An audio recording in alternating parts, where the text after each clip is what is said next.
Why do I keep talking about self-sabotage? Because I was the queen of self-sabotage. Maybe you might know another one, but I also wore that terrible crown. I'm looking for another word. I can't find one right now. Look, there was a day when I looked at the ground so I didn't have to look people in their eyes. I'm not going to cry while I film this video, but I'm being honest with you. I felt that low about myself that I couldn't look people in their face. I guess I thought that they could look at me and see all of my mess. But that's how low I felt. I got pregnant at 16, had all the promise in the world. My family was believing I was going to college. I was in ROTC. I was on the path to going to, military academy, just leadership capabilities, just what you see in me now, people saw in me then. But I didn't see it.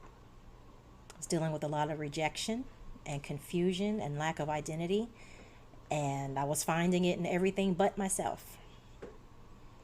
And what I'm saying to you is that took its toll, especially after I got pregnant. And after I got pregnant, I gave up on myself. I hated myself. And y'all know it took me almost 10 years to come to terms with the fact that all of that self-hate I was dealing with was because of that. One mistake I allowed to define. Let me correct myself, because my daughter means everything to me, all four of them. So she is not a mistake. But you know what I mean.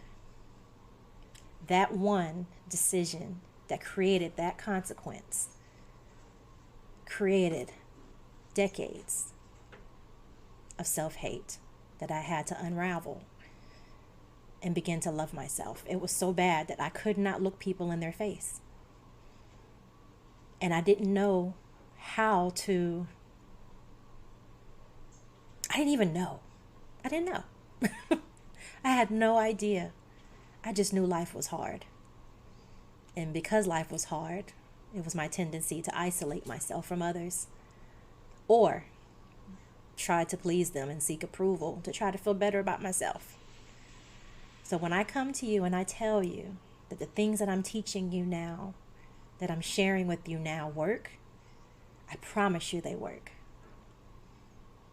God gave me this framework, motivation, moderation, and management, all the way back in like 2009, 2010. Yes, that's how long he's been working and developing in me. Over the years, I kept trying to launch it out. And it wasn't time yet because I was my first client. I had to go through the process of learning how to tap into who I am on the inside of me, who God says I am, and who I have been wired to be. I had to learn how to acquire moderation skills, to practice boundaries and priorities, setting priorities, understanding that boundaries don't have to be petty. They're put in place for you, not for the other person, right? It's all about the condition of our heart. That's what he cares about the most. I had to learn how to take tools, acquire tools to manage, not manipulate, manage. There's a difference. All of this creates the ability to pivot effectively, to reinvent when you need to transform, right? Because when you transform, your life transforms. And we're going to have to keep doing this over and over throughout life. We're going to go through seasons where we start at the bottom and work our way back up again. That's life. So, when I come before you all and I'm sharing, understand that it's coming from actual experience and my desire and my desperation to change that for my 4 daughters and my sisters and my grandbabies to come, and for all of you. All right, that's it for now. Be empowered, be inspired.